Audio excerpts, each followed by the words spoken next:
Buenas tardes. Le invito a que abra su Biblia en Romanos 3:10, por favor. Romanos 3:10. Vamos a seguir con nuestra serie El temor de Dios y hoy vamos a tocar el tema número 12, que se titula Gente sin temor de Dios. Esta es la primera parte de este tema de hoy, gente sin temor de Dios. Parte número 1. Y vamos a leer Romanos 3, versículo 10. Dice así: como está escrito, no hay justo, ni aun uno. No hay quien entienda, no hay quien busque a Dios. Todos se desviaron, a una se hicieron inútiles. No hay quien haga lo bueno, no hay ni siquiera uno. Sepulcro abierto es su garganta, con su lengua engañan, veneno de áspides hay debajo de sus labios. Su boca está llena de maldición y de amargura, sus pies se apresuran para derramar sangre. Quebranto y desventura hay en sus caminos, y no conocieron camino de paz. No hay temor de Dios delante de ellos. Esos textos que acabamos de leer nos revelan el carácter de la gente que no tiene temor de Dios. Y cuando la gente no tiene temor de Dios, sus vidas se convierten en un desenfreno total. Nada los detiene. Ellos hacen lo que bien les da en gana, se burlan de Dios, se entregan a la inmoralidad, la maldad es su corona, van camino al infierno y a la condenación eterna. Y en estos versículos que vamos a estudiar, nos revelan por lo menos 14 características de la gente que no tiene temor de Dios. Y hoy vamos a vernos en el espejo de la palabra de Dios, porque la palabra de Dios es como un espejo, ¿sí?, en el cual nos reflejamos. Pero hoy, que es la primera parte del tema, gente sin temor de Dios, vamos a ver las primeras 7 características de la gente que no tiene temor de Dios. Vamos pues a Romanos 3, versículo 10. Ahí está la primera característica de la gente que no tiene temor de Dios. Dice así: no hay justo, como está escrito, no hay justo ni aun uno. ¿Por qué dice la Biblia que no hay justo ni aun uno? Pablo nos responde del por qué no hay un justo ni aun uno en el mismo capítulo, pero en el versículo 23. Ahí nos dice la razón. O sea, no hay justo significa no hay uno solo que esté bien delante de Dios por su propia iniciativa. No hay uno solo, no hay un justo. Y Pablo dice en Romanos 3:23 la razón. Dice, por cuanto todos, ¿qué dice? Pecaron. Por cuanto todos pecaron y están destituidos de la gloria de Dios. Qué condición tan triste, ¿no? Destituidos de la gloria de Dios, de la presencia de Dios en la vida de cada persona. Y aquí las palabras a estudiar en el versículo 23 es todos pecaron, pero en sí la palabra pecaron. Esa palabra pecar o pecado no es propiamente una palabra netamente religiosa, con connotación religiosa, no. Es una palabra que viene del griego, que es hamartano. Y esta palabra, que se traduce pecado, significa literalmente errar el blanco. Pero la figura o esta palabra se usaba con los tiradores de arco y flecha, que cuando ellos miraban el blanco, tomaban el arco y la flecha, soltaban la flecha, pero no daban en el blanco. Entonces decían ajamartano, ¿sí? O sea, ha errado el blanco, ¿sí? Y eso significa pecado, errar el blanco. Entonces cuando el arquero fallaba, pues no ganaba el premio, ¿sí? Entonces no participaba de nada. Espiritualmente, la palabra pecado, que significa errar el blanco, espiritualmente significa errar moralmente. O sea, significa cometer pecado, o sea, errar el blanco. Hablando espiritualmente, erramos el blanco porque violamos los principios de Dios. no damos en el blanco. Por ejemplo, un hombre que comete adulterio es infiel y está errando el blanco, ¿entiende? Por lo tanto, no va a llevar premio, al contrario, lleva muchas consecuencias. Y esta palabra, hamartano, que significa errar al blanco, significa practicar el pecado. Es decir, al pecar, erramos, porque violamos los mandamientos de Dios. Y al estar errando constantemente con tan mala puntería, caemos en una condición de ceguera espiritual, de tanto fallar, ¿sí? Caemos en una condición de ignorancia espiritual y de insensatez en la conducta. Entonces, la única manera de dejar de ser injusto es cuando una persona escucha el Evangelio de Jesucristo, conoce la historia o escucha la historia de la cruz, del Calvario, que Cristo en su cuerpo llevó todos nuestros pecados. Y dice la Biblia que la fe viene por oír la palabra de Dios. Entonces, la gente cuando escucha el Evangelio de la salvación, en ese momento se les prende la luz y comienzan a entender cuál es su condición, comienzan a ver más bien cuál es su condición. Y es cuando se produce la fe que salva. O la fe que se pone en el Cristo del Calvario. Y esa fe te lleva a la salvación, o sea, solamente es un medio. Pero esa fe no nace sola, nada más porque sí, no. Nace cuando se escucha el Evangelio. Esa es la única manera. De esa manera, tú pasas de ser un hombre injusto a un hombre justo. Y cuando dice, no hay un justo ni aun uno, significa que nadie se puede justificar delante de Dios por sus buenas obras. Porque la salvación es un regalo de Dios, todo eso ya lo sabemos. No la podemos comprar, no podemos pagar por ella, solamente es creyendo. Y se recibe por gracia por medio de la fe. Pero una vez que hemos sido justificados por la sangre de Jesucristo, tenemos paz para con Dios. ¿Ustedes creen que haya gente que vaya a las iglesias cristianas, estoy hablando, así como esta, que sea inclusive un asiduo asistente de la iglesia y sea un injusto? ¿Creen ustedes? ¿Sí? Exactamente. Se da esa posibilidad de gente que llena las iglesias, participa, pero nunca lavaron sus pecados en la sangre de Cristo. Por lo tanto, siguen en esa injusticia, en esa condición de pecado. Y al seguir en esa condición de oscuridad, de pecado, por estar errando continuamente, aunque canten unos cantitos, lean algún versículo por ahí, al seguir errando nos lleva a lo que sería la segunda característica de la gente que no tiene temor de Dios. Está en el versículo 11. Dice, no hay quien entienda. No hay quien entienda. ¿Cuál fue la número 1? No hay un justo, ni aun uno. Número 2, no hay quien entienda. Y aquí la palabra a estudiar es precisamente esta palabra, quien entienda. Y este vocablo, esta palabra, entender, se deriva de un término griego que significa comprender en la mente. No hay quien comprenda en su razón. Se puede leer así. Significa también actuar racionalmente, o sea, conforme a la razón, a la inteligencia, ¿sí? También significa con entendimiento, actuar con entendimiento de las cosas. También significa actuar pensando juiciosamente con sensatez. Ahora, lo que el versículo dice es, no hay quien comprenda en su mente. No actúan racionalmente, no actúan con entendimiento, con juicio, con sensatez, no entienden así. Y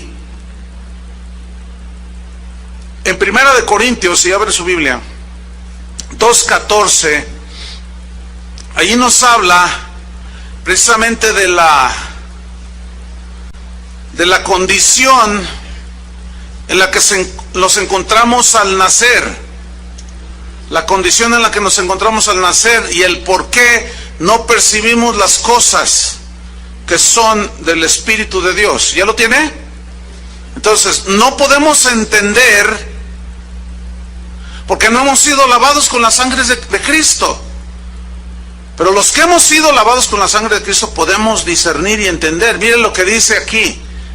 1 Corintios 2:14 dice, pero el hombre natural, ya les explicaré qué significa hombre natural, no percibe las cosas que son del Espíritu de Dios. Aquí percibir significa discernir, ¿sí? No las capta, ¿sí? Porque para él son locura y no las puede entender. Fíjense qué situación tan dramática, ¿eh? No las puede entender. No sé con usted qué pasó cuando le predicaron el Evangelio. Muchas cosas dije, ay, no es para tanto. Y se te hacían locura. Oye, entonces, dicen algunos, entonces si yo me hago cristiano ya no voy a poder irme con los amigos, ya no voy a poder ir a los casinos, ya no me voy a poder ir a los antros, a las fiestas y ponerme mis borracheras de vez en cuando, ya no voy a poder hacer nada de eso. Entonces tú le dices, no, eso es lo que justamente está llevando al infierno. Ah, no, qué tontería dices. Si eso es lo bueno, esa es la vida. ¿Sabes por qué dices eso? Porque eres un hombre natural. Ahora, ¿qué significa hombre natural? La palabra natural viene de un término griego que se usa aquí en el Nuevo Testamento y es el término sujikos, que se refiere a la naturaleza más baja o bestial del ser humano. ¿Cuál es la naturaleza más baja o bestial? La naturaleza pecaminosa, aquella que tiene la inclinación a estar pecando, pero también significa naturaleza animal, ¿sí? Y sensual. La naturaleza sensual es todo aquello que tiene que ver con los sentidos puramente naturales. No les importa absolutamente nada que no sea de los sentidos naturales, ¿sí? La gente todo quiere ver, quieren oír, quieren tocar, quieren sentir. Y esa es su vida. Vamos a tal espectáculo para ver. Me gusta esta droga porque me hace sentir. Veo estas películas porque están así, porque me gusta verlas. A mí me gusta oír esto, me gusta comer esto, me gusta palpar aquello. Ese es el hombre sensual. La palabra sensualidad se refiere a los sentidos naturales. Eso lo vemos en el mundo, ¿sí? La sensualidad en todo su esplendor. ¿Por qué en la televisión para anunciarte unos chicles te sacan una chica desnuda o semidesnuda? Porque la gente ve, ¿entiende? Y eso es de los sentidos. Ese es el hombre natural, sensual, animal, natural completamente. No va más allá de un nivel más que el natural. Y la Biblia nos enseña que hay un hombre espiritual. El hombre espiritual es el que nace de nuevo y ahora ya valora las cosas espirituales, las compara con las naturales y por eso deja toda esa vida de sensualidad. ¿Por qué? Porque ahora ya encontró las riquezas en Cristo. Ahora, el hombre natural, una de las definiciones es animal bestial. ¿Por qué esta definición tan fuerte? Porque los animales, ellos reaccionan por instinto. Ellos no razonan como nosotros. Los animales no tienen un raciocinio como el de nosotros. Y yo he hecho algunas experimentos. Yo tengo un perrito, se llama Bambino. Es un Fresh Poodle ya viejito, de casi 13 años, pero todavía ladra. Pero el perrito, yo hice este experimento. Yo le dije a mis hijos, y allí estábamos, dije, miren, yo voy a hablarle al perrito muy tiernamente, y van a ver cómo él va a reaccionar a mis palabras tiernas. Pero esas palabras tiernas que le voy a decir son palabras despreciativas. Pero fíjense cómo va a reaccionar el perrito. Entonces le dije, Bambino, ven para acá, eres el perro más feo de la colonia. ¿Te huele mal el hociquillo que tienes. Tienes tu pelo hecho un lío. Eres el más insignificante de los perros. Y el perrito me movía la colita. O sea, él no entiende lo que yo le estoy diciendo. Está reaccionando por instinto. Nada más. Pero luego hice lo contrario. Y ahora le voy a decir palabras bonitas, pero en un tono fuerte. ¡Bambi! Y reacciona, ¿no? El Bambi. Ven para acá, tú eres el perro más hermoso de esta colonia. Tanto que te compro tus croquetas. Y te llevo al peluquero. Y tú eres el perro más... Y le corre el perro. O sea, él no está entendiendo mis palabras, porque él no las razona. Hermanos, no somos animales. No somos animales para reaccionar solamente en los sentidos. Pero esto es exactamente lo que dice la Biblia, que razona la gente que no conoce a Dios, que no tiene temor de Dios. Son como animales. ¿Cómo? Dije, es un símil. O sea, reaccionan por instinto. Oye, ¿por qué te metiste con esa mujer que no es tu esposa? Pues como que se me ofreció. Por instinto. O sea, no razonan. Por lo tanto, su conducta, su actuar es irracional. ¿Sí? Entonces, al no tener la capacidad de comprender espiritualmente las cosas, comenzamos a actuar irracionalmente, sin entendimiento, sin juicio equilibrado. Mire, le voy a poner un ejemplo. El homosexualismo y el lesbianismo es un actuar irracional.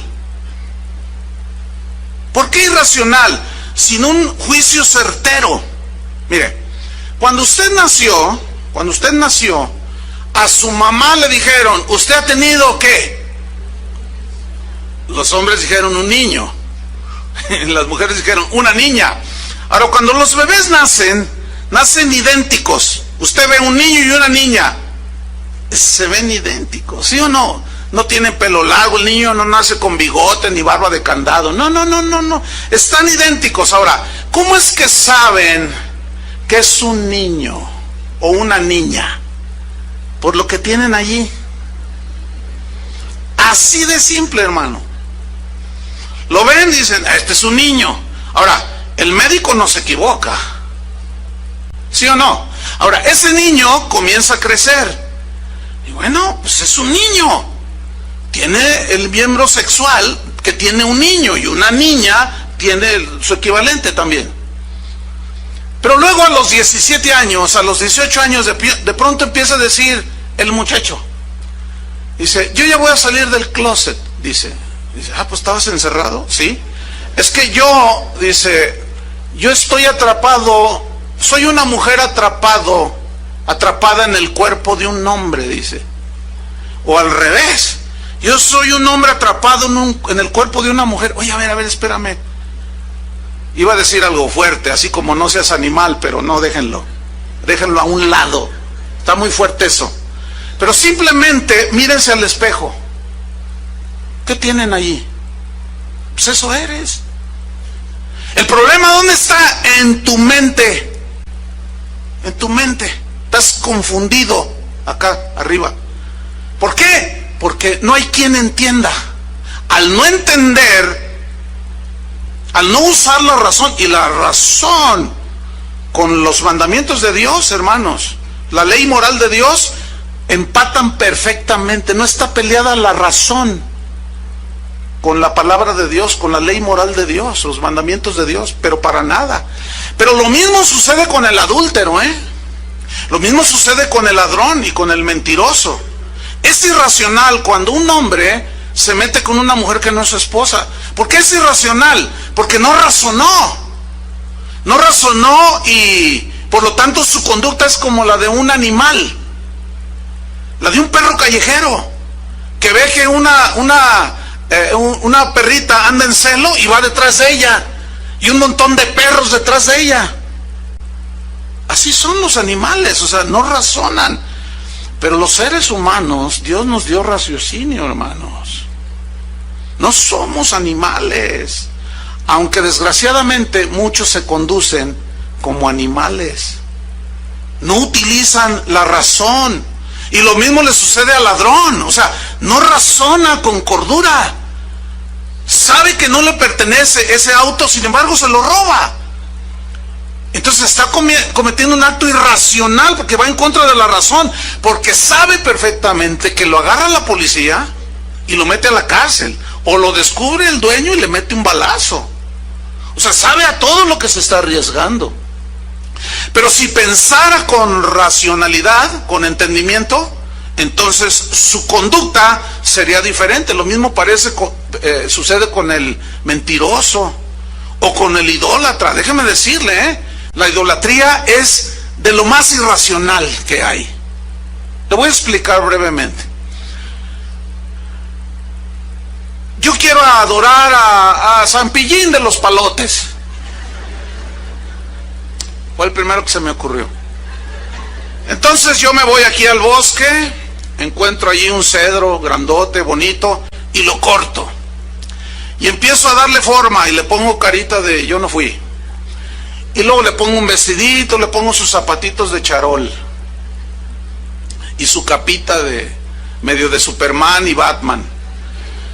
Y luego lo más irracional que yo pueda hacer o que un ser humano puede hacer es cortar un tronco o juntar yeso, darle forma, ponerlo allí enfrente el tronco y luego hincármele.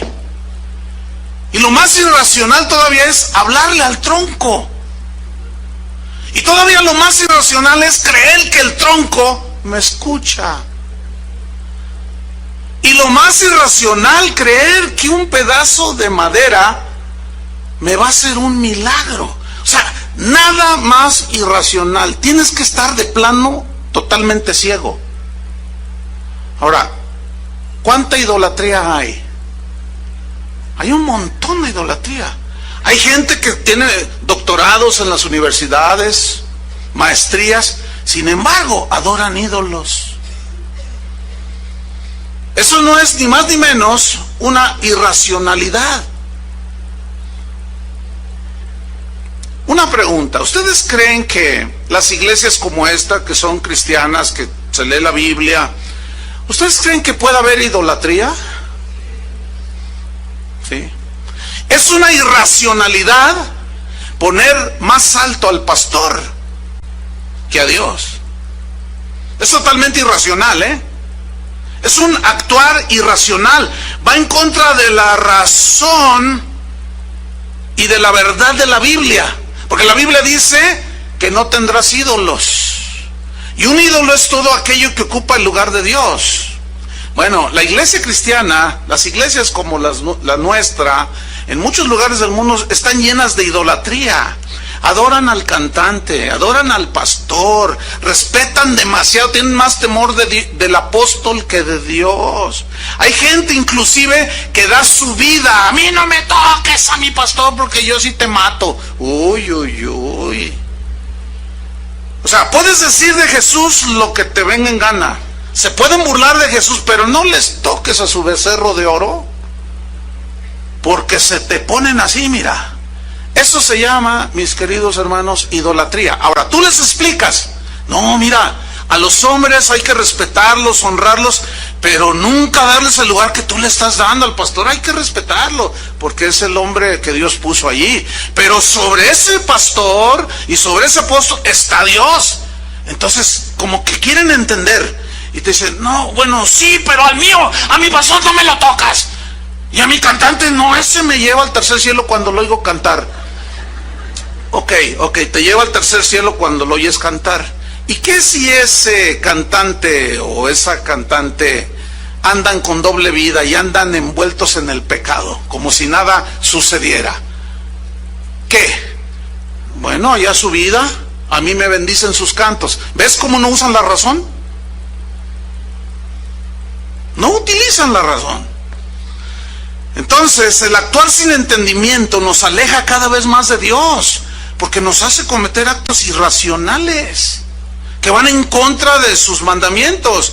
pero nos lleva a la peor de las situaciones, porque el pecado, como nos ciega, estamos errando constantemente y fallar constantemente, pues eso trae una ceguera y nos impide entender y nos lleva a lo que sería la tercera característica. ¿Cuál fue la número 1? No hay justo ni aún uno. ¿Cuál fue la número 2? No hay quien entienda. La número 3 está en el versículo 11, en la segunda parte. Dice, no hay quien busque a Dios. Aquí esta palabra, buscar, en el hebreo y en el griego tienen obviamente el mismo significado, pero esta palabra, buscar a Dios, no significa que Él está perdido y lo andas buscando, no. Esta es una palabra o una expresión que se conoce como hebraísmo, ¿sí? Cada vez que ¿qué es un hebraísmo? Es una expresión peculiar, muy propia, exclusivamente del pueblo de Dios, de los judíos, ¿sí? Hay muchos hebraísmos, así como nosotros tenemos nuestros mexicanismos, que son expresiones propias de nosotros los mexicanos, y tenemos unos jalisquismos también. Ese es uno bueno. Un mexicanismo es, por ejemplo, decir, ¿ya les cayó el 20? Y ustedes dicen, pero los que lo están oyendo dicen, ¿ya les cayó el 20? ¿Qué se imaginarán? ¿Un billete de 20 pesos? Entonces van a decir, allá en casa de oración les caen billetes de 20 pesos. No, o sea, a veces me escribe la gente y dice, ay pastor, ¿qué quiere decir esto? Son mexicanismos, son expresiones propias, nada más nosotros las entendemos. Tú vas a cualquier otro país y di, te voy a explicar esto para que te caiga el 20. Y se quedan así, ¿el 20? ¿No entienden? Ese es un mexicanismo. Bueno, la palabra buscar a Dios es un hebraísmo que significa procurar continuamente a Dios. O sea, ir en pos de Dios cotidianamente.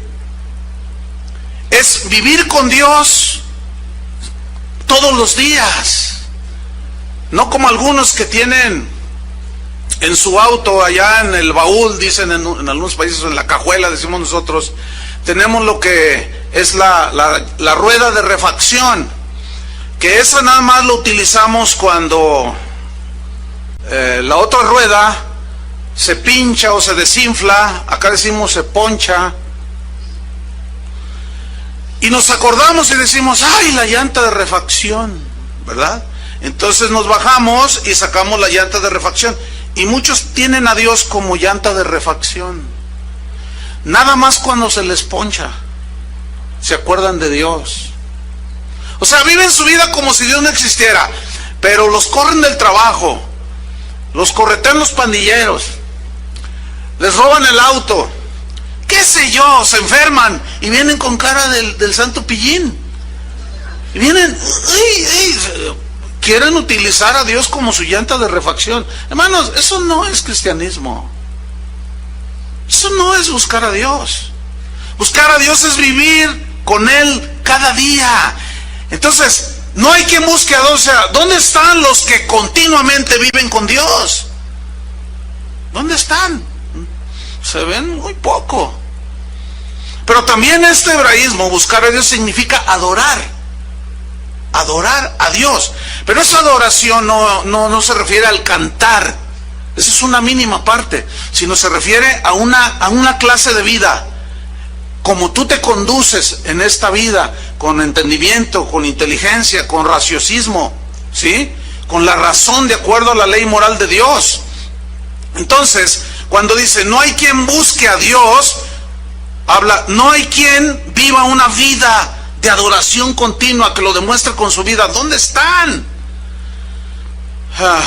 Hay una historia en el Evangelio de Juan, capítulo 4, que se conoce como la historia de Jesús y la samaritana. ¿La han oído? ¿Alguna vez la han leído, no?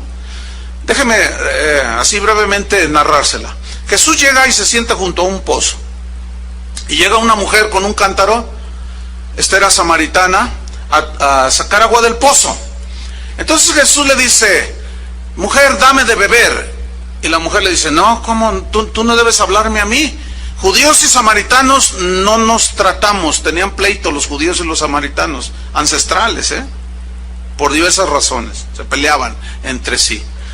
Entonces Jesús le dice, mira, si tú vuelves a beber de esta agua de este pozo, del agua de este pozo, tú volverás a tener sed. Pero si tú bebes del agua que yo te daré, no tendrás sed jamás. Entonces, noten lo natural de la mujer. Nada más lo sensitivo de la mujer.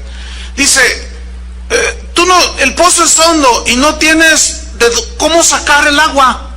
¿De dónde tienes agua viva? O sea, todavía no entendía nada. ¿Cierto? Ok.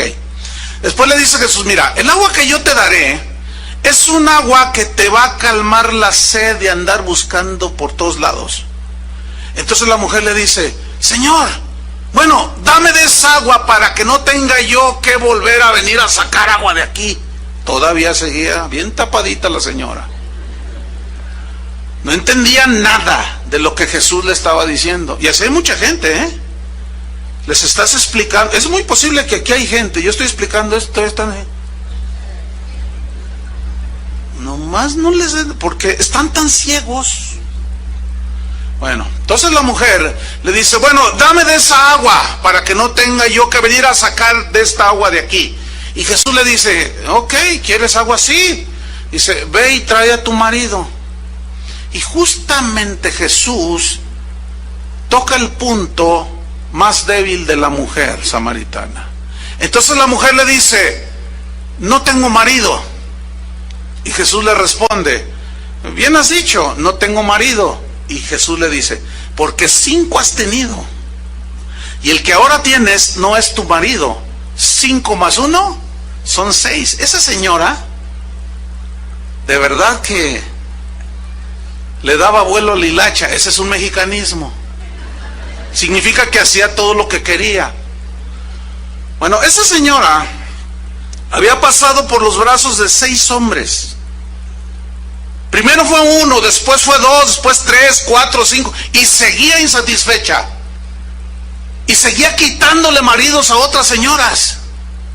Era una que se catalogaría como una cualquiera quitamaridos, ¿cierto?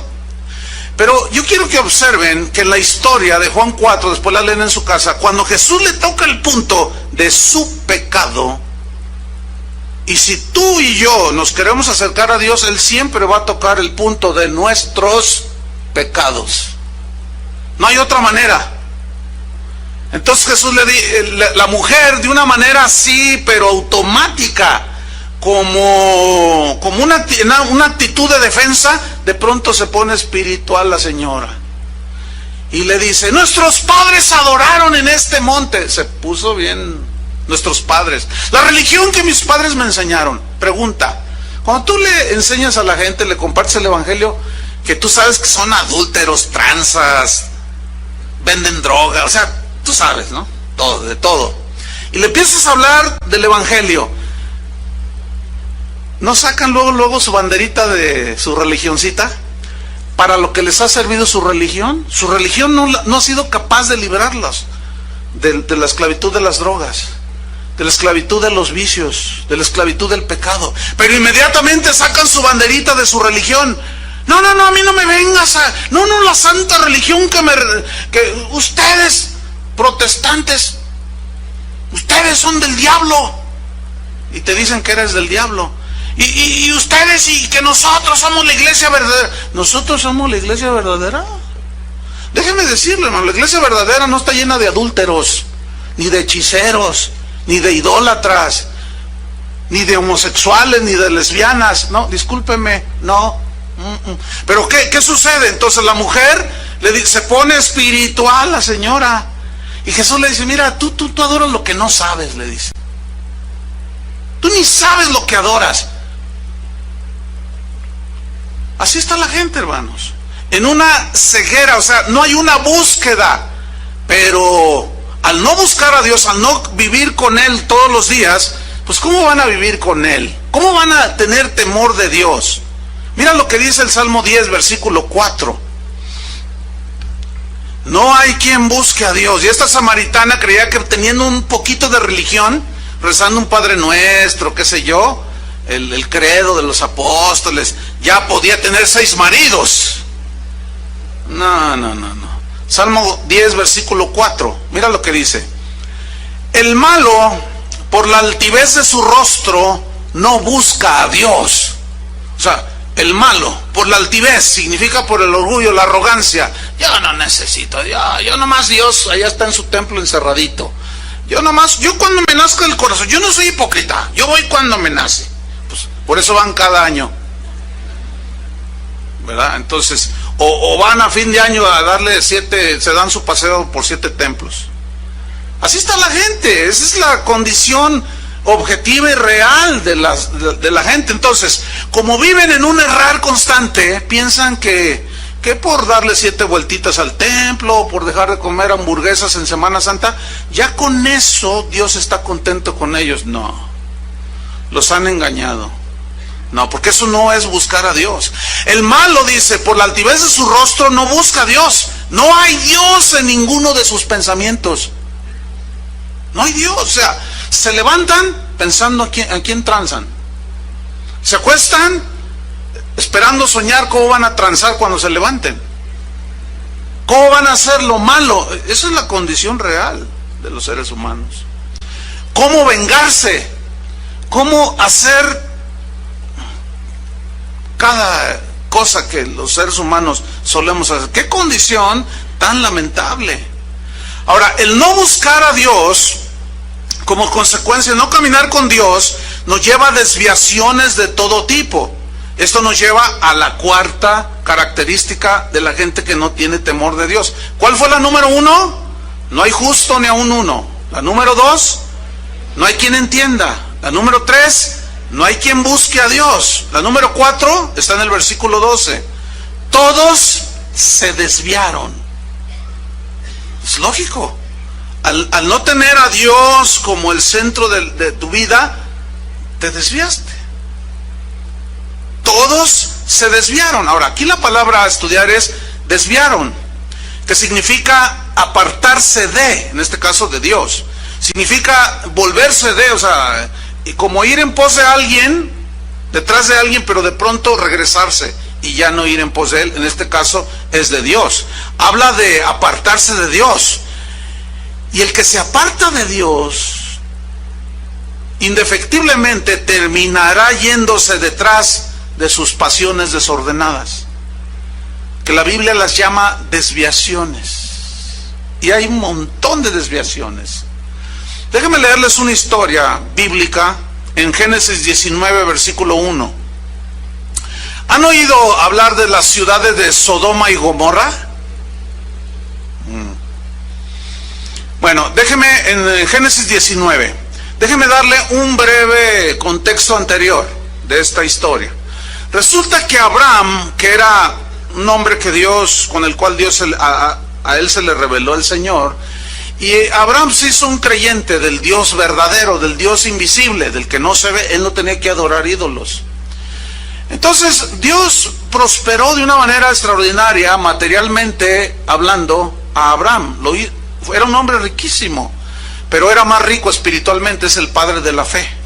Bueno, entonces Abraham tenía un sobrino que se llamaba Lot. Muy bien. Entonces sus ganados prosperaron tanto, se multiplicaron tanto, que empezó a haber pleito por los espacios, ¿sí? Los pastizales, entre los pastores de Lot y los de Abraham. Entonces empezó a haber discusiones, y Abraham hizo uso de su riqueza espiritual, de su grandeza espiritual, de su generosidad espiritual, y le dijo a Lot: mira, sobrino, vamos a hacer una cosa, esto ya no está pintando muy bien, no es bueno que estemos de pleito aquí en la familia, vamos a hacer algo. Y él utiliza su riqueza espiritual, le dice: mira, yo te doy la oportunidad que tú escojas a dónde irte. Si tú te vas al sur, yo me voy al norte. Si te vas al este, yo me voy al oeste. O sea, vamos en lados opuestos, la tierra es amplia, dice. y es muy rica para apacentar y aguantar a todos y proveer para todos. Entonces Lot, cuando le dice eso a su tío Abraham, dice, entonces me das la oportunidad de escoge a donde quieras ir. Y dice que sus ojos se pusieron en una llanura donde estaba situada Sodoma y Gomorra. Ahora, Lot es el típico, es el símbolo, o representa de una manera alegórica al cristiano que sí, bueno, cree en el Señor, pero siempre está viendo nada más lo sensitivo. Sentir, oír, tocar, gustar, y ve lo que le gusta y se le queda ahí. Y no razona. Y así era Lot.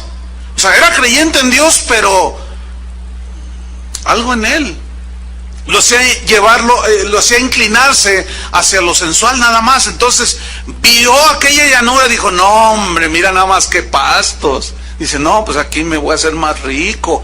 Pero él no tomó en cuenta que, porque la Biblia dice que puso su tienda o su habitación junto a las ciudades de Sodoma y Gomorra, y los hombres de esas dos ciudades eran perversos en gran manera. Y él no se fijó en eso. Él se fijó en lo que veía, y él se fijó en su ambición de decir, no hombre, aquí esta tierra está muy buena, muy rica, aquí voy a aumentar mis riquezas. Ustedes saben que finalmente Lot perdió a su esposa, ¿se acuerdan? ¿Por qué? Porque fue más sensitivo, más de la carne, decimos nosotros. Total, Dios le dice a Abraham, Dios le dice a Lot que se le revela a Lot de alguna manera aquí por medio de esta historia, y Dios decide traer juicio sobre Sodoma y Gomorra a causa de la maldad de los hombres de Sodoma y Gomorra, y envía dos ángeles que tienen la habilidad de tomar forma humana. Lot no sabía que eran ángeles. Vamos a leer la historia. Génesis 19:1. Vamos a ver, estamos hablando de que alejarnos de Dios nos lleva a todo tipo de desviaciones. Y vean, llegaron pues los dos ángeles a Sodoma a la caída de la tarde, y Lot estaba sentado a la puerta de Sodoma. Y viéndolos Lot se levantó a recibirlos y se inclinó hacia el suelo. Era una costumbre oriental. Y dijo, ahora, mis señores, os ruego que vengáis a casa de vuestro siervo y os hospedéis, y lavaréis vuestros pies. El hospedar a los extraños en aquel tiempo era una situación de mucho honor, de mucha honra para el que hospedaba. Era una costumbre netamente oriental. Entonces, para ellos era un honor hospedar a un peregrino, ¿sí? Entonces, ellos respondieron, estoy en el versículo 2, y dijeron, no, que en la calle nos quedaremos esta noche. Ellos iban con una encomienda a destruir Sodoma y Gomorra, versículo 3. Mas él porfió con ellos mucho. Finalmente fueron con él y entraron en su casa. Y les hizo banquete, y coció panes sin levadura, les hizo una birria, etcétera, ¿no? Y comieron los ángeles, dice, versículo 4. Pero antes que se acostasen, rodearon la casa. ¿Quiénes rodearon la casa? ¿Qué dice ahí? ¿Qué es su nombre? Bueno, todavía por si alguno tiene duda, rodearon la casa los hombres de la ciudad, los varones. ¿Qué es un varón? A ver, levanten su mano los varones. Si no la levantan voy a pensar. Bueno, no hay duda lo que es un hombre, o sea, un varón. Ah, tuviste un varoncito. Ah, ¿verdad? Bueno, ¿quiénes rodearon la casa de Lot? Los varones. Ok, los varones de Sodoma. Todo el pueblo junto, desde el más joven hasta el más viejo. Escuchen, desde el más joven. Aquí se refiere a jovencitos de 11, 12, 13, 14 en adelante. Fíjate, en Sodoma ya habían salido del closet a los 12 años. Fíjate la liberalidad en la cual vivían ellos, el libertinaje en el que vivían. O sea, se juntaron todos los del pueblo de Sodoma, desde los más chiquitines, adolescentes, hasta los más viejos. ¿Te imaginas un viejo setentón ahí? ¿Y qué iban a hacer? Desde el más chiquillo hasta el más viejo. Vean la perversidad, vean las desviaciones de esta gente. Versículo 5. Y llamaron a Lot y le dijeron: ¿dónde están los varones que vinieron a ti esta noche? Sácalos para que los conozcamos. La mayoría de ustedes ya entienden el significado de conozcamos aquí, pero hay otros que probablemente no, y voy a explicar brevemente. Este es otro hebraísmo, que es una expresión propia de la gente de aquel tiempo. Bien, cuando nosotros decimos: oye, ¿conoces a fulano de tal? Tú dices: no, no lo conozco, te lo presento. Entonces tú empiezas a platicar con esa persona. Entonces: oye, ¿cómo te llamas? No, pues me llamo así. ¿En qué trabajas? Empiezas a conocerlo. ¿Y eres casado? Sí. ¿Cuántos hijos tienes? ¿Y cómo se llama? Y empiezas a conocerlo. ¿Y en qué trabajas? Y etcétera. Y al rato ya salieron primos lejanos. Ya ven cómo es la cosa, ¿no? Entonces, para nosotros ese es el significado de conocer. Pero en el hebreo la palabra conozcamos tiene varios significados, pero uno de ellos, que es el que se aplica aquí, es: sácalos para violarlos sexualmente. Eso significa. El versículo 6 y 7 nos demuestran que efectivamente eso significa. Vean, versículos 6 y 7. Entonces Lot salió a ellos a la puerta y cerró tras sí la puerta y dijo: no, no entren. Versículo 7, y dijo: os ruego, hermanos míos, que no hagáis tal maldad. O sea, en el contexto nuestro, conocer a alguien no es una maldad, ¿verdad que no? Entonces es clarísimo, ¿sí? Ahora bien, hay unas versiones, como por ejemplo la versión nueva internacional, que trae el versículo 5 mejor traducido, más claro, y dice, y se lee así: llamaron a Lot y le dijeron: ¿dónde están los hombres que vinieron a pasar la noche en tu casa? Sácalos fuera, queremos acostarnos con ellos. Ahora, ¿te puedes imaginar a los adolescentes diciendo esto? No, todavía lo más patético: ¿te puedes imaginar a los viejos de Sodoma diciendo esto?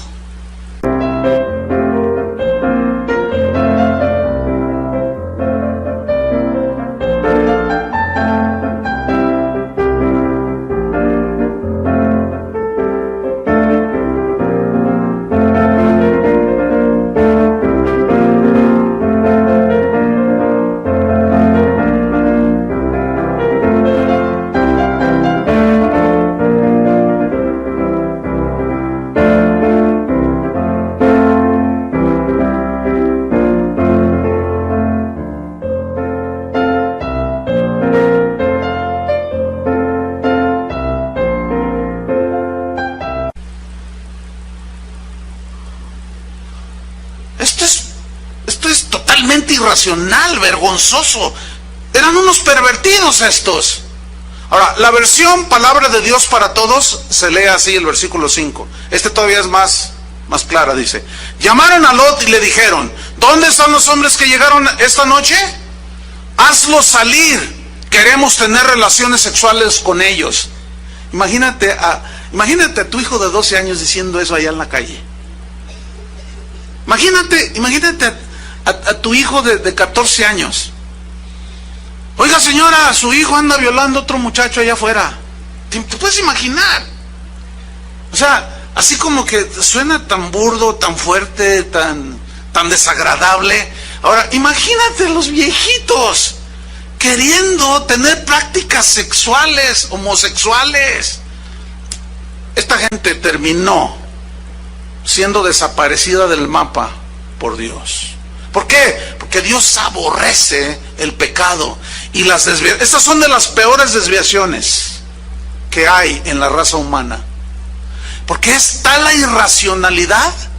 Estos no solo habían pervertido las relaciones santas entre un hombre y una mujer, sino que aparte ya se fueron al extremo esta gente, desde el más joven hasta el más viejo. Qué triste condición. Ahora, todo esto lleva a los seres humanos a arruinar todo, y esto nos lleva al quinto punto, o la quinta característica de las 7 que estamos viendo. ¿Cuál fue la número 1? No hay justo ni aún uno. Número 2, no hay quien entienda. Número 3, no hay quien busque a Dios. Número 4, todos se desviaron. Y número 5 está en el versículo 12 también, en la segunda parte. A una se hicieron inútiles. Pero este no es en el sentido que Paquita, la del barrio, lo dice. No. Porque aquí la palabra inútiles viene de un término griego, difícil de pronunciar, se las debo, que significa arruinar todo, significa estropear, significa dar la idea de tocar algo y arruinarlo, descomponer todo. Eso significa, a una se hicieron inútiles. En otras palabras, también se lee así: todos arruinaron sus vidas, estropearon sus corazones, sus mentes las corrompieron, se quedaron inutilizados. Déjame ponerle un ejemplo. Los matrimonios homosexuales arruinan el concepto de familia. Claro, yo entiendo perfectamente que si alguien de mente liberal y así, con pensamientos modernos, oye lo que estoy diciendo, y probable hay gente aquí de esta clase, dicen, ese pastor es un retrógrada, mente estrecha, cerrada, pobre tipo. Bueno, usted dígame lo que quiera. Dígame que soy hermano del Bambi. Dígame lo que usted quiera. A mí no me interesa nada, porque a fin de cuentas lo que yo diga no va a juzgar a nada ni a nadie, sino la misma palabra. ¿Me explico? Pero esto es lo que dice la Biblia. Son desviaciones, son perversiones. Entonces vamos a usar un poquitito nada más, poquitito, el razonamiento. Ok. Bueno, allá en el Distrito Federal, pues como que los políticos están usando su raciocinio para permitir que una pareja de lesbianas o de homosexuales adopten un niño. Entonces vamos a poner este ejemplo, vamos a razonar poquito. Ahí está un niño adoptado de bebé, ¿sí? 2 hombres, y el niño empieza a crecer. Entonces al niño lo llevan al kinder, y pues lo ven llegar con un hombre y luego después con otro. Entonces dicen, ¿quién es? Es mi, ¿qué va a decir el niño? Es mi papá. Y luego al otro día lo lleva el otro. ¿Y ese quién es? Ya ven los niños cómo preguntan, ¿no? Dice, pues es mi papá. Y los niños usan más el cerebro, los niños. A ver, oigan, este tiene 2 papaces. A ver, otra vez, ¿quién te trajo hoy? Mi papá. Y ayer mi papá tiene 2 papaces. Entonces el niño llega, oye,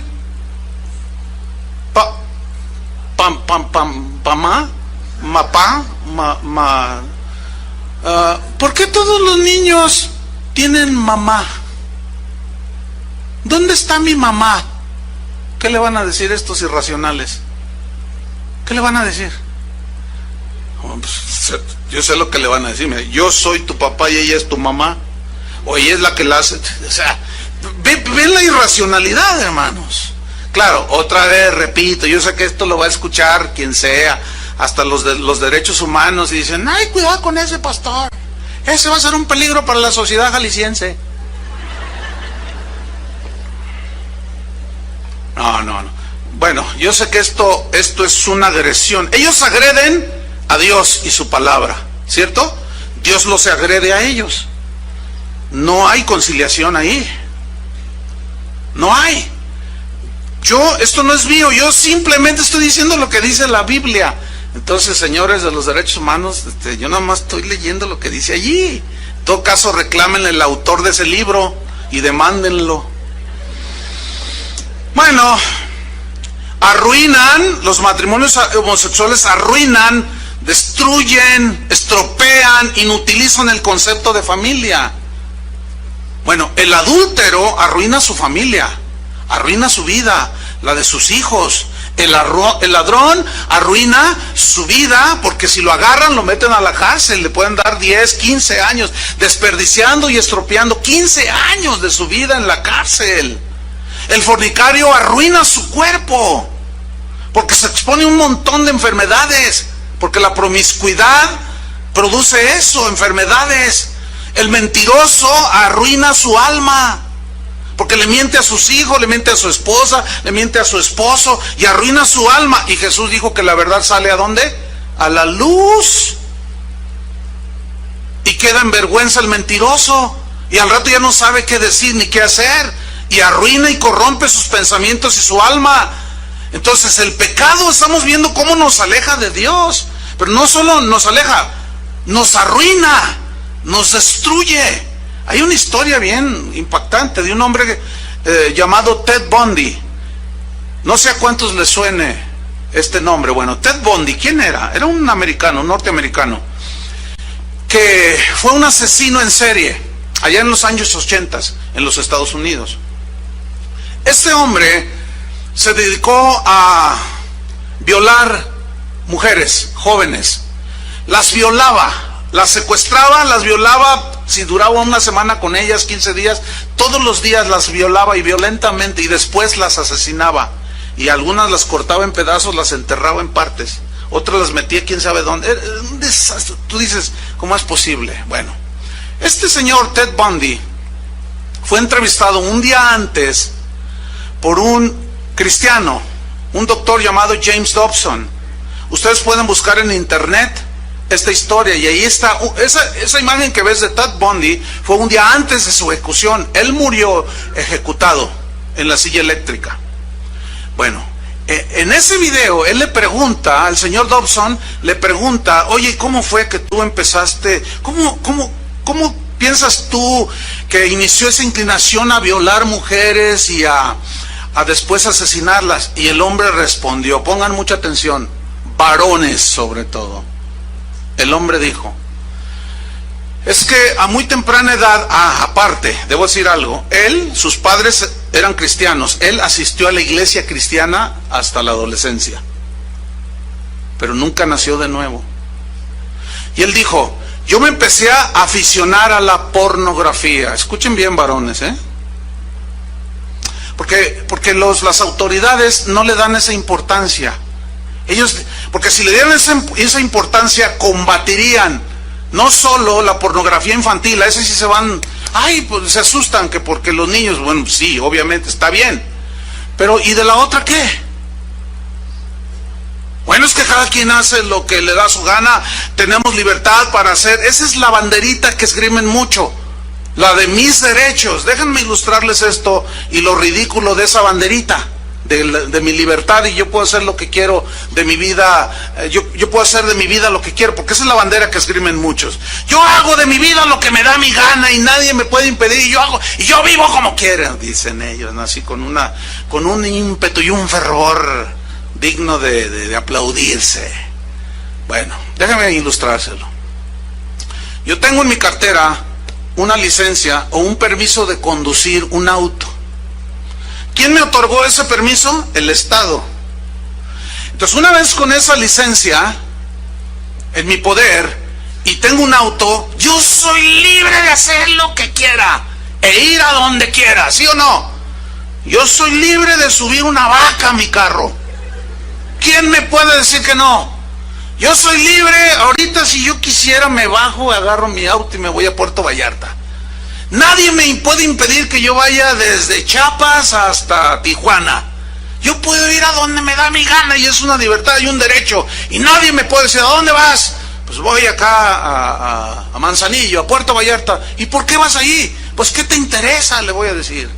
¿De cuándo acá uno tiene que dar cuentas a dónde va? A mí el Estado tengo permiso de manejar y ir a donde quiera. Ok, el Estado me dio permiso. Tengo libertad de ir a donde yo quiera, de tener el auto que quiera.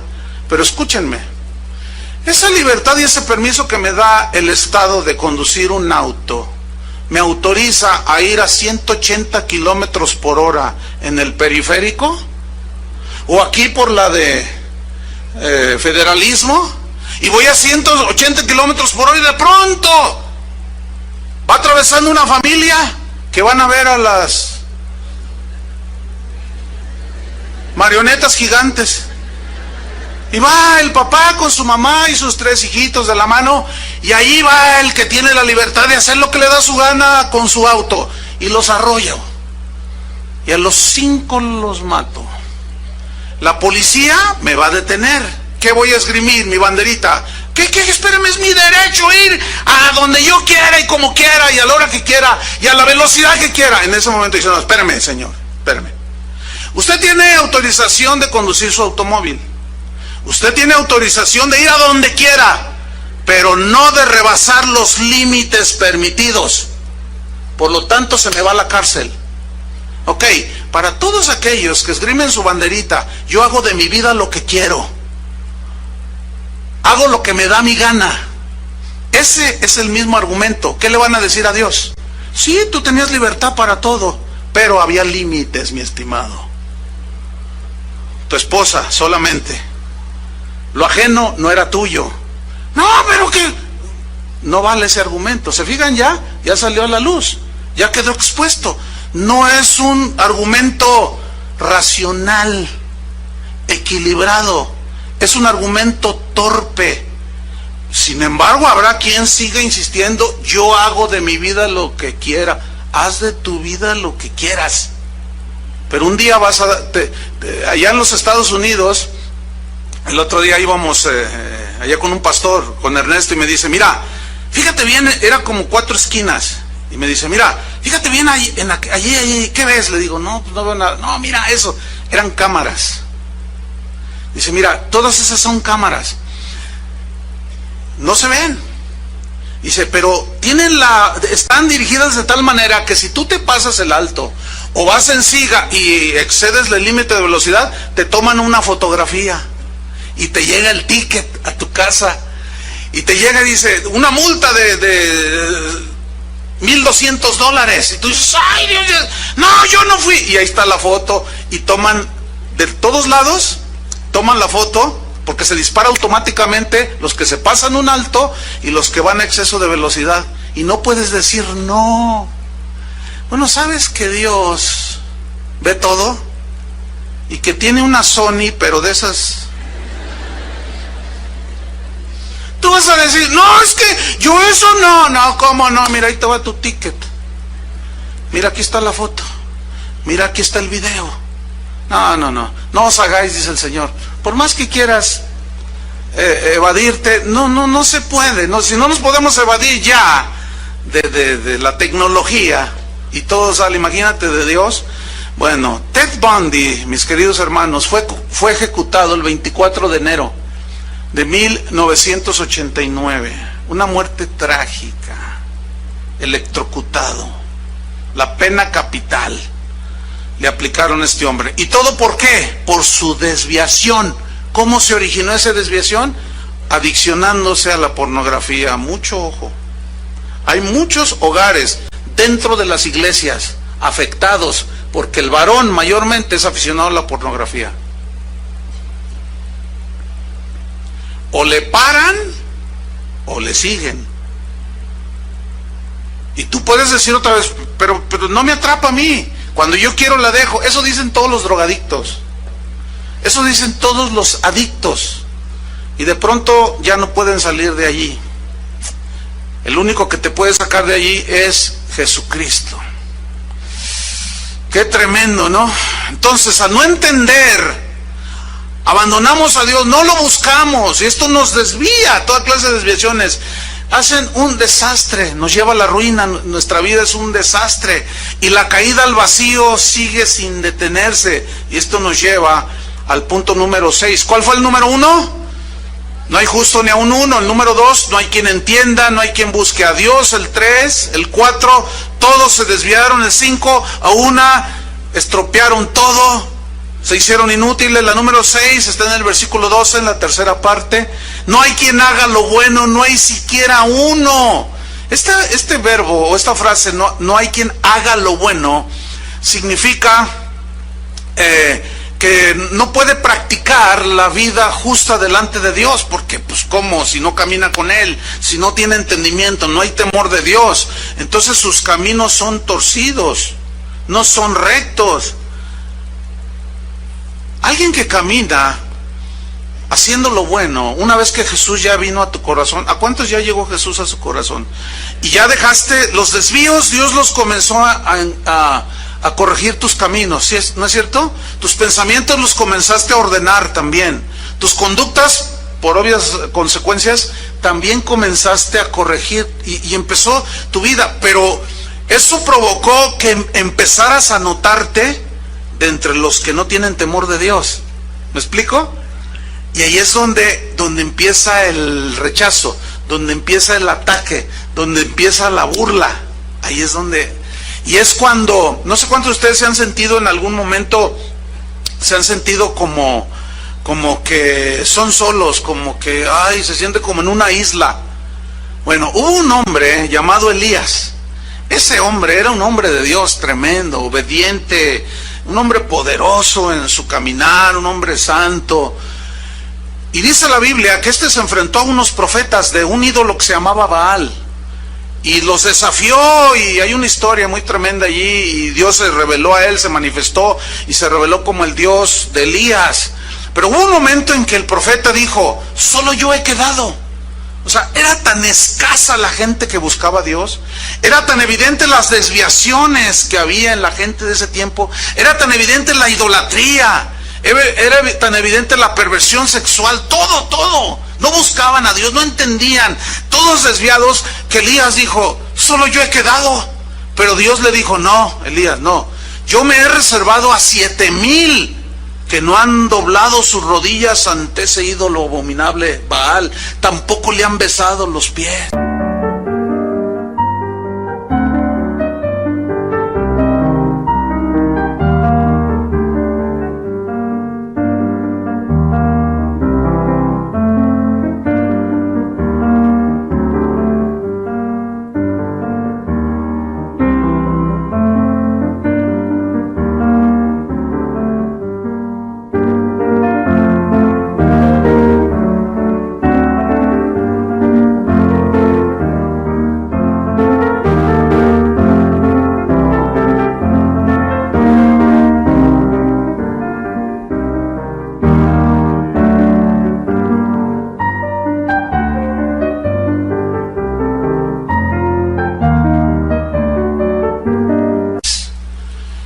Entonces 7,000, tú puedes decir, bueno, una buena cantidad. La Biblia lo llama remanente, y remanente significa una pequeña cantidad.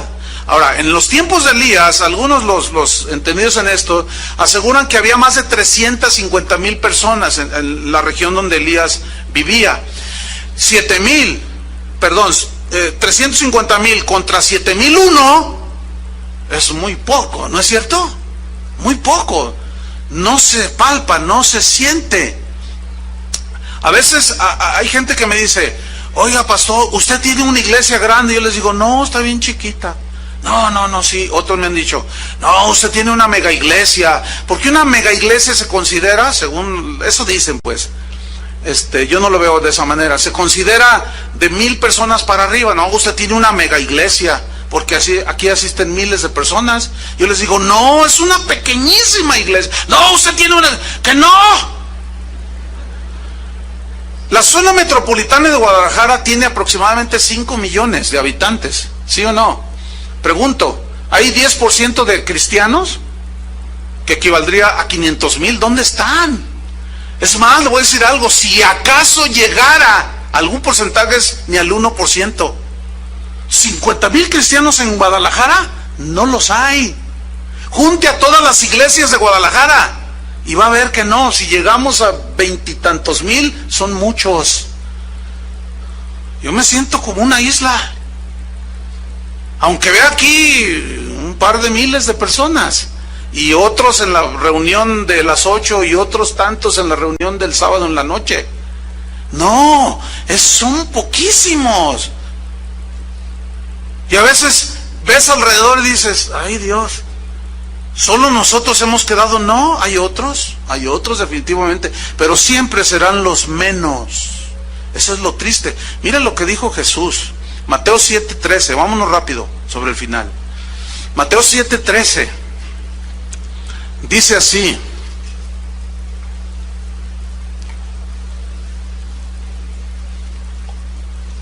dice, entrad por la puerta estrecha, porque ancha es la puerta y espacioso el camino que lleva a la perdición.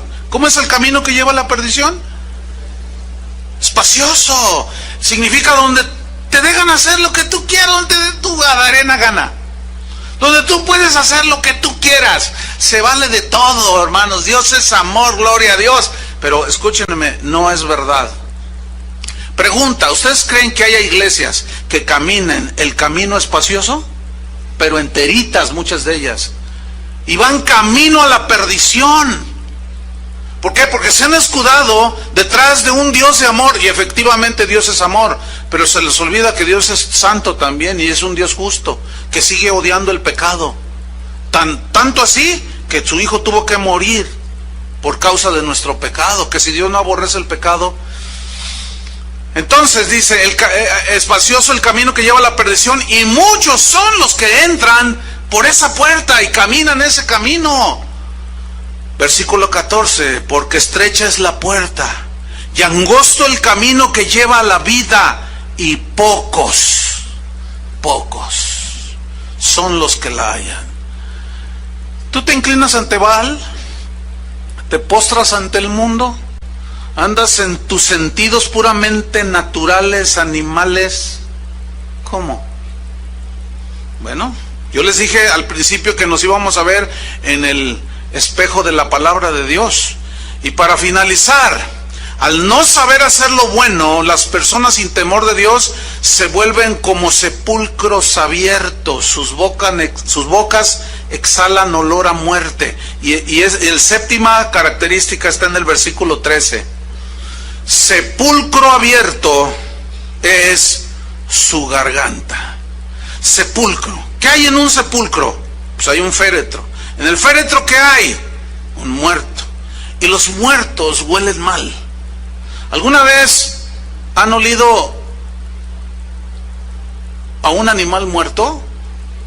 Que ustedes pasan, o el ratoncito que se electrocutó allí con un cable en tu casa y se murió allí, y lo dice, ay, qué feo huele la sala, qué feo huele, qué feo.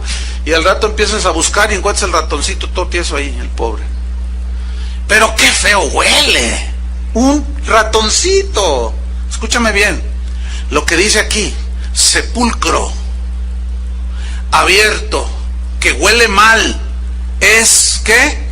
Su garganta, su boca. Aquellos que no tienen temor de Dios, cuando hablan, es como la exhalación pestilente de una tumba vacía, dijo un hombre santo de la antigüedad. Voy a repetir, aquellos que no tienen temor de Dios, cuando hablan es como la exhalación pestilencial de una tumba abierta. Mire, se lo voy a ilustrar con esto. Usted se come un kilo de camarones al mojo de ajo. Entonces usted se deleita y todo. Entonces llega a su casa y le da un beso a su esposa y le dice a su esposa, ay viejo, ¿qué comiste? ¿Por qué, vieja? Dice, ay, traes un tufo espantoso. Le dice, ay, pues comí camarones al mojo de ajo. Entonces dice, ay, pero ahorita me lavo la boca. Entonces va y se lava bien. Entonces él cree que con lavarse los dientes, aunque se los lave 20 veces, el tufo no se quita. Porque ese tufo viene de adentro. Entonces llega otra vez con su esposa y le quiere dar un beso y se comió 20 pastillas de chicles de menta. ¿Cuántos saben que no se quita? ¿Por qué no se quita? Porque viene acá dentro, está acá dentro depositado los 25 ajos que te comiste. Entonces tienes un tufo espantoso. Cuando yo no era cristiano tenía un amigo que era cocinero y se la pasaba comiendo ajos fritos y él así los freía así un puñote, cocinando y comiendo. Tal era su penetración que cuando él ya tenía el humor de ajo, espantoso. Entonces una vez nos invitaron a una fiesta y vamos a la fiesta y que no sé qué y sabe cuánto. Entonces yo le dije, oye, saca a bailar a una muchacha. Entonces dice, no quieren bailar conmigo, no sé por qué. Le dije, yo sí te voy a decir por qué. Apestas horrible. Y luego tomaba. No, hombre, olvídate, esa combinación es un tufo infernal. Escúchenme bien, hermanos. Miren lo que dice Mateo 12:34. Mateo 12:34.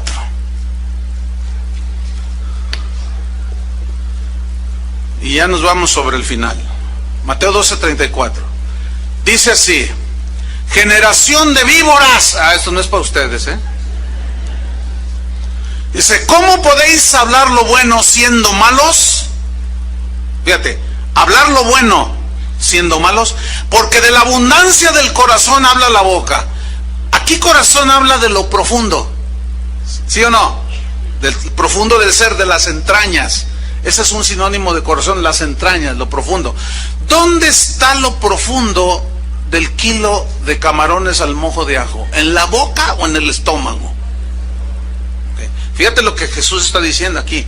De la abundancia del corazón habla la boca. Es decir, lo que tú comes, entiéndase, mundo, todas las cosas que hay en el mundo, mentiras del mundo, sensualidad del mundo, pornografía, tanta cosa que anda ahí, todo lo que tú comes se queda aquí.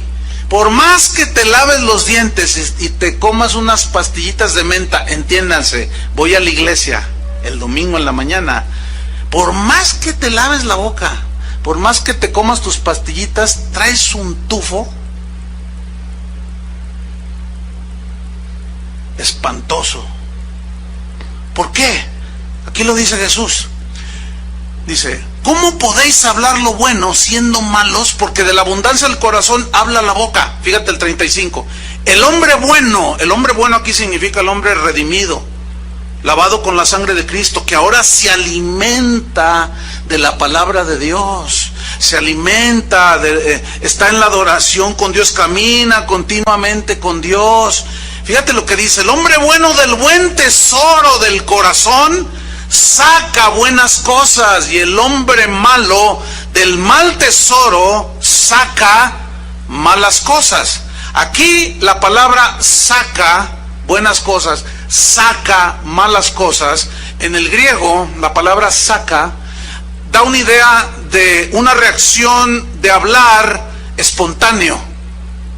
Por ejemplo, el hombre bueno, el hombre malo, cuando le dicen, oye, fíjate que te chocaron tu carro que estaba estacionado, ay, tales por cuales de la quién sabe qué. Porque eso lo saca espontáneo. No se tiene que esforzar. ¿Por qué? Porque de eso está lleno acá. ¿Sí? Sepulcro abierto es que su garganta, todo es muerte lo que habla. Podredumbre, tufo feo, ¿sí? Ok. Dice, pero el hombre bueno, del buen tesoro de su corazón saca lo bueno. ¿Qué significa? Que saca espontáneo. Oye, pues que te chocaron tu carro. Ay, hubo algún herido. Bueno, lo material pasa. A ver, vamos a ver, ¿qué pasó aquí? O sea, dice, bueno, Dios tiene las cosas en control. Dios sabe por qué permite las cosas. O sea, su hablar es diferente, ¿me explico? Pero pero ¿por qué su hablar es diferente del hombre bueno? Porque está alimentado ¿con qué? Con alimento que no da un tufo desagradable. Creo que me están entendiendo, ¿verdad que sí? Se les va a quedar eso del tufo. Mira lo que dice el versículo 36. Mas yo os digo que de toda palabra ociosa que hablen los hombres, otra vez, de ella darán cuenta en el día del juicio, porque por tus palabras serás justificado y por tus palabras serás condenado. ¿Por qué dice eso? Porque lo que hablas, fíjate bien, lo que hablas revela lo que está en tu interior. Y lo que tú hablas, que revela lo que está en tu interior, está mostrando el verdadero hombre o la verdadera mujer que eres tú.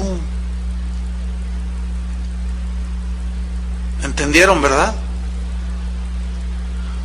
Aquí ahorita nadie dice nada así de que no, que tal por cual y que yo y que aquí, pero nomás salen algunos y como si nada. Empieza el sepulcro abierto a aventar su tufo. Termino con esto, es inevitable para mí mencionarlo. Tengo que hacerlo. Porque de la abundancia del corazón, lo que está en tu vientre, de lo que está lleno, eso habla tu boca. Todos aquellos predicadores que solo hablan de dinero. Usted sabe que el dinero tiene un tufo desagradable, feo. Cuente billetes y huele mal, ¿cierto? Pero todos quieren dinero.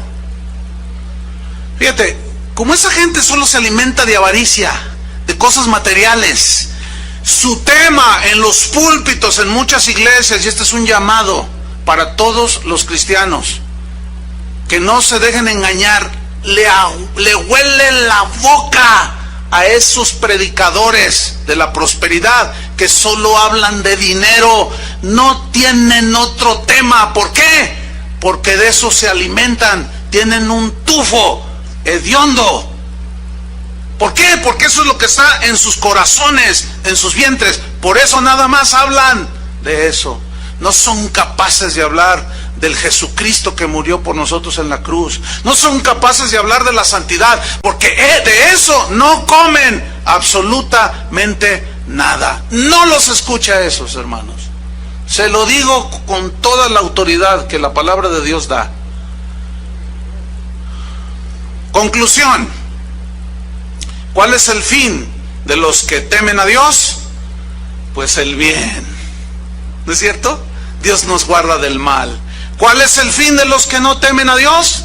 La ruina, el desastre, la desviación, la corrupción, la ceguera, la injusticia y finalmente la condenación eterna. Aquí sí, usted escoge. Si usted decide ser un hombre o una mujer con temor de Dios, o decide no serlo, bueno, ya cada quien. Yo ya hice mi decisión. Oremos. Señor, te damos las gracias por tu palabra, que ciertamente es como un espejo que nos hace ver, que al vernos en él, nos damos cuenta de nuestra condición. Señor, justifícanos. Es probable que aquí haya gente que no esté justificada. No hay justo ni aún uno, pero solo hay una manera de ser justificados: arrepintiéndonos de nuestros pecados, para que podamos entender las cosas espirituales, porque no todos entienden, porque no todos buscan a Dios, no todos caminan con Él cada día. Algunos solo lo tienen como una rueda de refacción guardada en la cajuela y se desviaron. Señor, endereza nuestros pasos, nuestras mentes desviadas, nuestros pasos. El pie derecho va hacia la izquierda y el izquierdo va hacia dirección opuesta y nos tropezamos cada rato. Estamos errando constantemente el blanco y nos desviamos. Y todo lo arruinamos. Arruinamos la familia, la iglesia, el trabajo. Todo lo arruinamos, Señor. Ten misericordia. Ayúdanos, Señor. Justifícanos. Límpianos con tu sangre para hacer lo bueno. Señor, que nuestra boca dé un aliento deleitoso, fresco ante tu presencia, Señor. Porque de la abundancia del corazón va a hablar nuestra boca. No queremos ser sepulcros abiertos, donde el hedor de muerte surge de una manera espontánea, no. Señor, pon tu temor, porque tu temor en nuestro corazón nos librará del mal, de la irracionalidad, de la injusticia, de la desviación. Que tu temor, Señor, nos guíe todos los días de nuestra vida hasta que tú vengas, Señor. Esa es nuestra oración. No pedimos otra cosa, sino que tu temor nos guarde de todo mal. En el nombre de Jesucristo te lo pedimos, Señor. Amén. Que Dios les bendiga a todos.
feel like I'm losing my mind.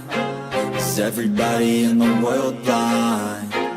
Please, Lord, give me a sign, a sign. I feel like I'm losing my mind. Is everybody in the world blind? Please, Lord, give me a sign, a sign. I wanna be the greatest, Everybody on the fake shit. I look around and feel like everybody is the fakest. I make this every day and I'm impatient, hoping one day I blow up from the basement. Statement, the top is so vacant. I don't hear shit that I think is amazing. Waiting for my day when I'm playing sold out shows for 1,000 faces. Hey, give me that crown, get in my way and to be put down. It ain't your place, no, this my town. If I want that shit, then I'll get it right now. I'm losing it, the noose it fits, some losing shit, a stupid myth. You choose to live or choose to dip, you choose to fight or lose your grip and lose a gift. I feel like I'm losing my mind. Is everybody in the world blind? Please, Lord, give me a sign, a sign. I feel like I'm losing my mind. Is everybody in the world blind? Please, Lord, give me a sign, a sign. Yeah, there's no mercy in this world, just hunger-thirsty persons in different versions. Each new update, that shit worsens. Why?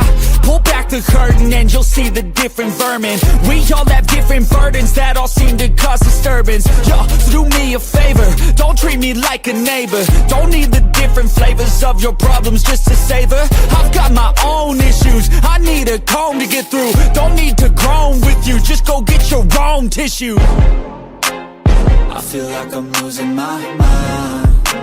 Is everybody in the world blind? Please, Lord, give me a sign.